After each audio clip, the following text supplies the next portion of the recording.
Welcome to the second hour of CNN's Morning News. I'm Leon Harris. Morning. Nice to see you. I'm Donna Kelly. As the budget impasse and the partial government shutdown drag on in Washington, tourists are finding locked doors at most national parks and monuments this holiday season.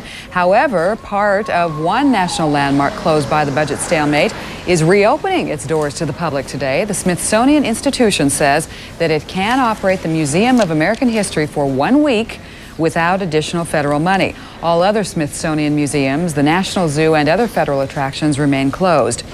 In Maryland, some furloughed federal employees showed up today to stage a work-in. About 100 people turned out at the Social Security headquarters. Union leaders urged the work-in to protest the budget stalemate. Earlier, we talked with a furloughed worker who took a similar action on his own during the last partial government shutdown.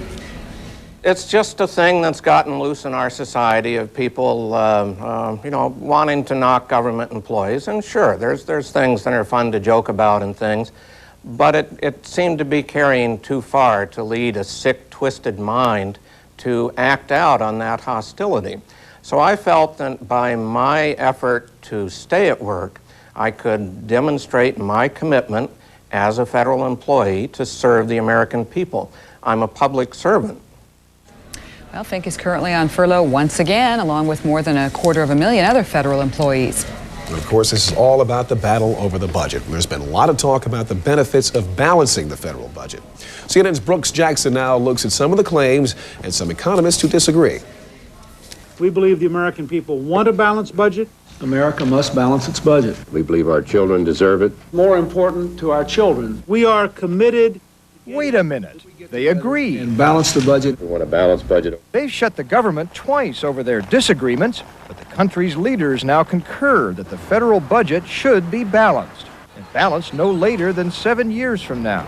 A balanced budget means lower interest rates, smaller mortgage payments, and more affordable student loans. Hi, Wally. Hi, Miss Nelson. To hear some talk, balancing the budget could bring back a golden era of low inflation and humming factories. Back when Washington actually ran budget surpluses as often as it went into the red, and mortgage rates were 4.5%. But most economists say the benefits of a balanced budget won't be that great or even very noticeable at first.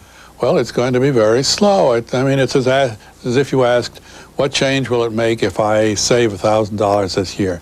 It won't make much difference in my life. But if I do it every year for 20 years, I will have at the end of that time, not $20,000, but $40,000, and that will make a difference. Republican Herb Stein was Richard Nixon's chief economist. Agreeing with him is Democrat Charles Schultz, who was Jimmy Carter's chief economist. Our productivity will grow just a little bit more each year. It means we'll have higher incomes and higher wages. Now, for the first 4, 5, 6 years, you won't even notice it. It'll never be massive, but the next generation may have as much as $1,500 a family extra income just from balancing the budget. Modest improvement is the majority view. A minority disagrees. They're flat out wrong. There's really no reason to balance the budget in 2002 or necessarily in any particular year. Government borrowing for roads and airports can improve the economy, Professor Eisner says. The same for education. A growing economy can afford some government borrowing, he says. And despite all the talk, our deficits are very small. Our deficits now are running about 2% of gross domestic product. That is less than that of any advanced country in the world, with the possible exception of Japan. But a majority of economists say government deficits soak up money that might have financed new factories. Savers invest more in government securities, less in stocks, corporate bonds, mortgage funds. Home mortgages become more expensive as government borrowing bids up interest rates. And the same for student loans, car loans, and leases too. And government borrowing and the country's savings gets invested in the private sector. It's going to go all kind of places. It'll go some in housing, but it'll go into factories producing everything from bread to cufflinks to computers to steel. It should be modestly everywhere. Balancing the budget, a giant leap for Washington's politicians, and probably a modest positive step for future jobs and income. Brooks Jackson, CNN, Capitol Hill. Two U.S. servicemen accused of raping a Japanese schoolgirl take the offensive in court today, pinning the blame on their co-defendant. But news reports say that he then accused them of making self-serving statements. Marines Rodrigo Harp and Kendrick Ledette admitted abducting the 12-year-old, but they denied raping her. The Marines told judges that they were acting on orders from Navy seaman Marcus Gill because they feared him. Gill has confessed to the rape, but he says it was Ledette who suggested abducting the girl because it would be easy to assault her. Ledette's mother, who is in Okinawa for the trial, expressed sorrow for her son's part in the rape. I'm very sorry. I feel sorry for the young girl. I sympathize with her. I sympathize for the family. I have daughter, I have granddaughters, and I would be very upset if this happened to them. A three-judge panel is expected to issue a verdict in mid-January. Reaction is coming in from the Hollywood community this morning as friends mourn entertainer Dean Martin. Martin's former partner, Jerry Lewis, had no comment for reporters in Denver, where he is scheduled to appear in the musical Damn Yankees. But friends say that Lewis is completely shattered and grief-stricken over Martin's death yesterday from respiratory failure.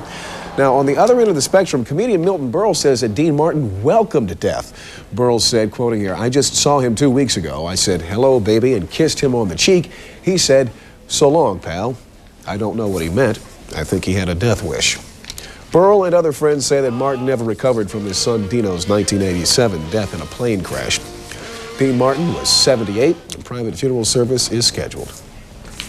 7 minutes after the hour right now. Pope John Paul II is back at work today, a day after illness forced him to cut short his Christmas greetings. The 75-year-old Pope felt well enough today to greet crowds from his window. A Vatican spokesman says that the Pope's flu-like symptoms of fever and digestive problems have almost disappeared. The spokesman says that the Pope will rest for the next couple of days. I feel his pain. Yes, and you better rest a few days, too. 10 after the hour now. NATO's commander in Bosnia is meeting with Serb leaders in Pale today. Admiral Leighton Smith is talking with the rebel Serb assembly at their mountain stronghold. They're discussing methods to implement the new Balkan peace accord. Nearby, American troops are gathering construction material along the Sava River. They'll start building a bridge that will create a land passage into Bosnia. A NATO official says that most of the 20,000 Americans being deployed as peacekeepers to Bosnia will be using this new bridge once they get it up. Well, we hear a lot at December's end. It's out with the old and in with the new. That's right, but some old problems are about to be carried over into the new year in Washington anyway. Reed Collins now joins us from Washington with today's Inside Politics expert to talk all about it. Good morning, Reed. Morning, Reed. Good morning, Donna and Leon. Well, this week between Christmas and New Year's, you know, usually is sort of a time to reflect on the accomplishments of the past year. But there still is plenty of unfinished business, as you noted here in Washington, namely the budget agreement. With us now to look at the situation and look ahead to next year is David Broder of the Washington Post. David, is there a chance before the new year rings in of getting a budget arrangement? I think there's a chance, Reed. Not a great chance, probably. The president, I think, would like to wrap this up, and Senator Dole is very eager to wrap it up because come January, he's headed out to the campaign trail. He's got 7 weeks from then until Iowa and New Hampshire, and he really wants to spend that time out campaigning. He doesn't want to be back here in Washington in interminable budget negotiations. The real question mark is the freshman Republicans in the House of Representatives. They have been hanging very tight, as you know, and as long as they're unwilling to compromise, I don't think there'll be a deal. What is the chief sticking point? Where do they all seem to gather around this campfire and say no? Well, let me tell you a story. I had a conversation with one of the freshman Republicans, a very thoughtful man, who said, it's not that the subject matter differences are so great, but he said, we're talking about two different kinds of politics as we see it. Bill Clinton is a great politician. He wouldn't have become president without having those political skills. But he said, nobody knows what Bill Clinton's principles are. He said, we have to make our principles clear and stick to those principles, because if we ever become just another set of politicians, we're going to lose that game to Bill Clinton. So I think the psychology of this freshman class is they have to be fighting for the things that they said they would fight for in the campaigns. If they ever move off of those at all, they're lost politically. Are they then a liability or an advantage to the other more practiced politicians who go to the White House and come back and go and come back? They're a pain. And we can locate the pain, but we won't there. But it's difficult. But on the other hand, I happen to think that those Republican freshmen are right, that if in the end the Republicans can go home and say, there's probably something in this budget agreement that you hate, there's certainly stuff in there that I hate, but we said we were going to have a serious, legitimate 7-year plan for balancing the budget, I think that gets them a lot of political points back home. Tax cuts come into this heavily? Yes, and that's where their principle becomes a little bit harder to defend, because if it's really that important to balance the budget, you have to say, why is it also important to give a large tax cut?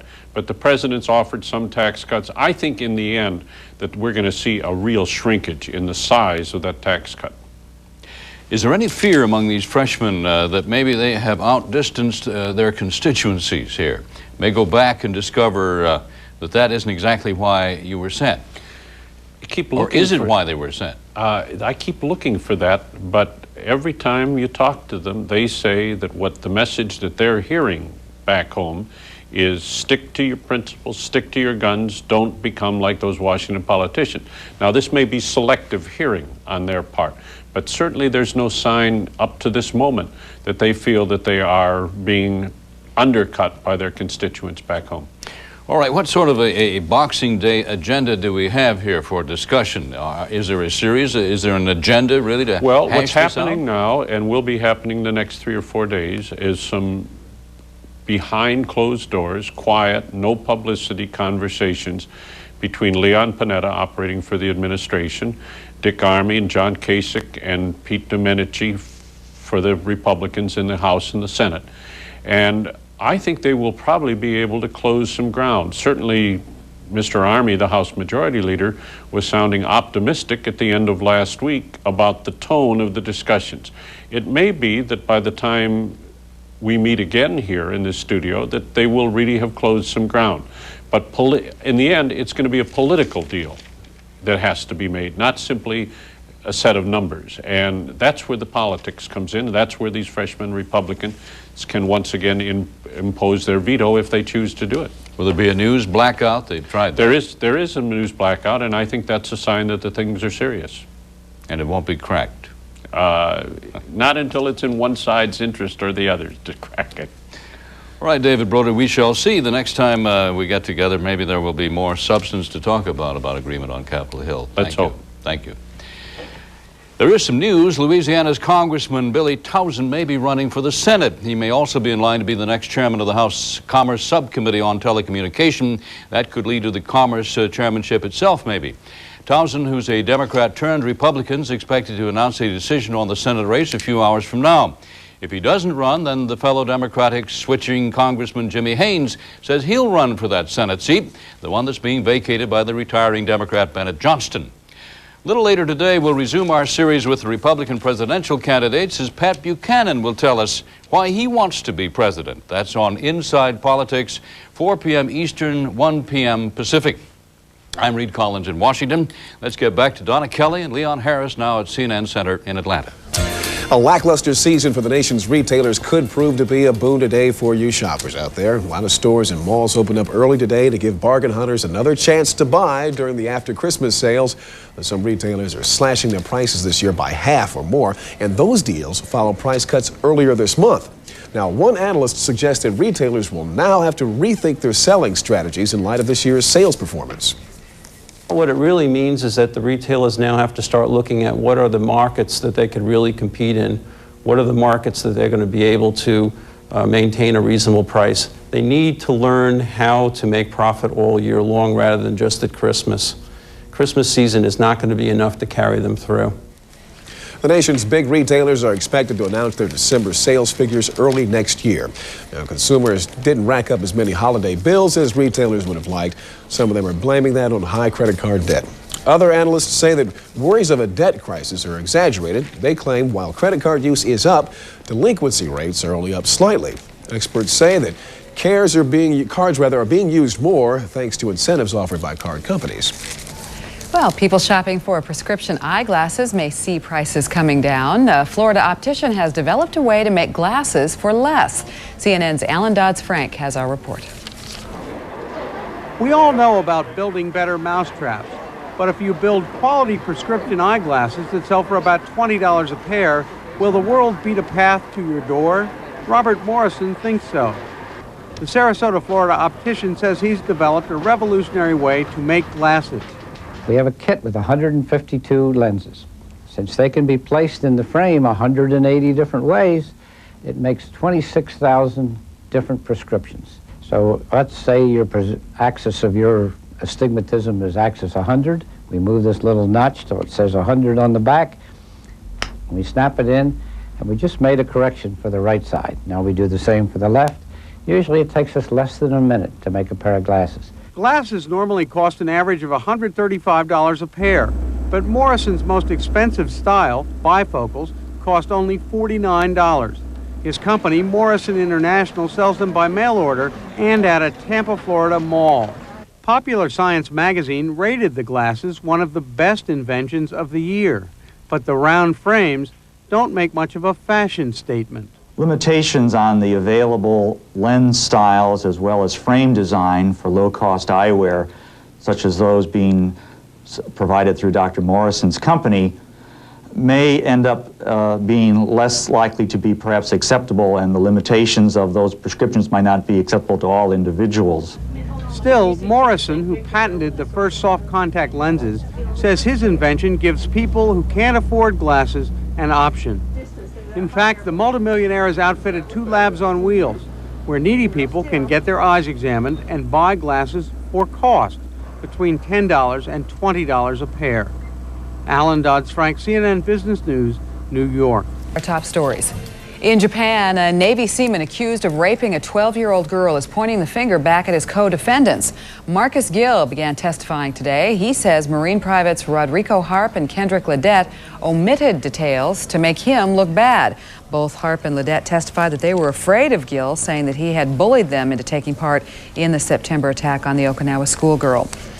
Friends and fans are mourning the death of actor, singer, and comedian Dean Martin. He died yesterday of acute respiratory failure at his Beverly Hills home. Martin became a member of the Rat Pack, as it was known. It was a group of Hollywood bad boys that included Frank Sinatra and Sammy Davis Jr. Martin first gained fame as a straight man who played opposite Jerry Lewis's zany antics in 16 films. In Bosnia-Herzegovina, rising waters are delaying NATO's bridge-building effort to link Bosnia and Croatia. NATO troops were to finish the floating bridge over the Sava River by Christmas. The bridge will provide land passage for heavy artillery and about 3,000 peacekeeping troops to cross into Bosnia every day. Well, despite the partial government shutdown, part of one national tourist attraction is reopening today. The Smithsonian Institution says that it can operate the Museum of American History for 1 week on a limited basis without additional federal funds. The museum says that it's trying to fulfill its mission to serve the public. All other Smithsonian museums, the National Zoo, and other federal attractions remain closed due to the partial government shutdown. And that's a look at our top stories. I have a better idea. Folks, just stay home and watch CNN all day. We have enough attractions here, enough features here. Absolutely. And then we'll be here all day, 24 hours a day, every day. There you go. And one of our attractions is the Financial News Report this morning with Bev Schutt. Morning, Bev. You two do work hard. I saw you here yesterday. Thanks, Donna Leon. Well, on Wall Street today, stocks are higher. The first day of trading in the last week of 1995. Right now, the Dow Industrials are up 12 points at 5110. Trading volume only moderate so far today. Broader and secondary market indices are all higher. The NASDAQ Composite is up just a fraction. A major deal in the insurance industry. GE Capital is buying the life insurance company of Virginia, a unit of Aon Corporation. The price tag, $960 million. GNA unit of General Electric will run the business. The deal will increase GNA's total assets by $9 billion to a total of $30 billion. Aon stock is up 3/4 at 50 3/4. GE up $0.50 a share at 72 1/8. Bond price is also higher today. The 30-year Treasury note is up 6/32 in price, the yield at 6.05%.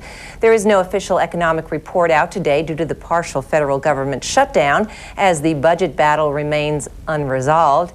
Tomorrow, the private consulting firm The Conference Board releases its report on consumer confidence.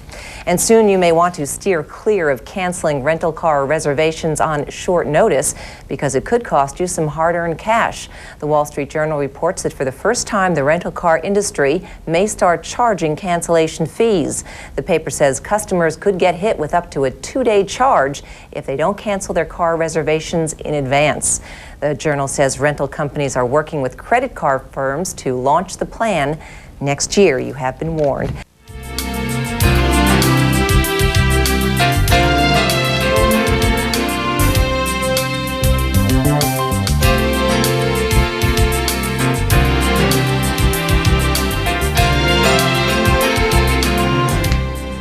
Boy, it's that time of year, too. The fever, chills, aches, coughing, runny nose, and that's all just sitting next to me. No, for a lot of folks. Welcome to the cold and flu season, unfortunately. Many of us will catch at least one or the other this year, but what can you do to stave off the inevitable or make the bout just a little bit more bearable?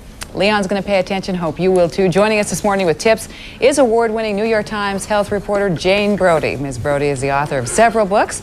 Her latest being Jane Brody's Cold and Flu Fighter. It's a guide to preventing and treating common colds and flu, and she joins us this morning from our New York bureau. Good morning, Ms. Brody. Good to see you. Nice to be here. Thank you. Have you all survived this weekend? Well, we're doing pretty well. How about you? Well, we're a little half-mast, but I think a little good night's sleep will help a lot. Ah, so you're not feeling well either then? Oh, I'm feeling fine. I just know that that these kinds of holiday times really can take their toll by increasing stress levels and making you eat erratically, sleep erratically, skip your exercise habits, and leave you susceptible to those colds and flus. So the holidays are definitely a part of it then. You get exhausted and excited, and pretty soon you're run down. And you also are exposed to a lot more people than you normally would be. You go to parties, you shake hands, you kiss everybody, you drink and eat from other people's plates and glasses, and you give yourself plenty of opportunity to pick up one of those nasty viruses. And if that's the case, if you're doing holiday things and around a lot of folks, is there really anything that you can do to prevent picking up a bug? Well, number one, I think we should adopt the Japanese habit of bowing when we greet people, or perhaps the Italian habit of kissing on both cheeks instead of directly on the mouth. And I think we do a lot better than shaking hands. Shaking hands is a great way to transmit a cold virus from somebody's nose or mouth right to your hand, to your hand. So wash your hands. That was always a familiar, please do wash your hands, huh? Now, if you do happen to get something, though, what should you do? I mean, Leon really is not feeling well, and he's getting more laryngitis, and a lot of folks are sniffling and coughing and getting the flu, and we've had, you know, quite a little bout of stuff going around work here, and people are really laid out. Is there something that you can do once you do get it? Well, I think the most important thing people need to do is get some extra rest. We tend to push ourselves too much, and we spread that germ around willy-nilly. We're not doing our colleagues any favors by coming to work with these bugs. I know the employer isn't too happy about that, but the fact is that one of the best ways to prevent the flu is with a flu shot every year in October or November to get that immunization that will stave off the current version of the influenza virus. They now say that the Pope had the flu over Christmas, and if he really did, that's an inexcusable situation. The Pope should have had a flu shot. Yeah, but you know what I was reading yesterday, even in the New York Times, I think that a lot of clergy around this time of the year get so busy and so swamped with their schedules that many of them do get ill because they're just so exhausted trying to take care of all their parishioners. Do you believe in vitamin C? You believe in garlic? Some of those things from the health food store? Well, I think the absolute best thing you can do with garlic is eat plenty of it. It's very good for lots of things, including lowering cholesterol, fighting off viruses and bacteria, and generally raising your immune response, maybe even lowering your blood pressure. So you've got a very handy little food there, and you don't necessarily have to take pills. As far as vitamin C goes, there's been a number of studies that have shown that taking vitamin C on a regular basis doesn't prevent you from getting a cold, but if you hit an oncoming cold with a fairly high dose of vitamin C, let's say 1,000 milligrams every 4 hours for the first day or two, you may diminish the symptoms of the cold and greatly shorten its duration. This doesn't work for everybody, and it doesn't work for every cold, even in the people that it does work for some of the time. So you're better off, I think, just drowning yourself, hydrating yourself as much as possible from the inside by drinking plenty of plain fluids all day long to diminish the symptoms, to keep everything loose in your respiratory tract, and prevent those secondary infections, which are really the most debilitating. Yeah, and I thought it was kind of fun this morning when I was looking through your book, Jane, that you have a recipe even for chicken soup, so you must believe in that. Yes, and absolutely, Jewish penicillin, as it's been called, is very effective, and it's actually been shown in a scientific study to help stave off the cold viruses and to stimulate your immune response so that you can better fight them off. How about little people? When little people get sick around this time of year, or even any time during the year, of course, but it's tough to help a child when they're sick and wonder if you're doing the right thing. Yeah, well, most parents don't do the right thing because they stuff all kinds of pills and potions into the kid, and that's the wrong thing to do. The studies have shown that they do nothing. Those over-the-counter cold and flu remedies do absolutely nothing to improve the condition of a child, or to shorten the child's cold. The best thing to do is to let the child tell you what that child is able to do. Maybe get a little extra nap in there and make sure they drink plenty of fluids, but don't force them to eat, and don't necessarily keep them in the house if they feel able to go out. Yeah, and watch if they have a high fever, though, and then and other markers that you should watch for when you really should take them to the doctor. That's correct. If the child is impossible to comfort, if the child has a fever of over 101, if the child just can't hold food or liquids in his stomach, that's the time to take the child to the doctor, not because he's sniffling.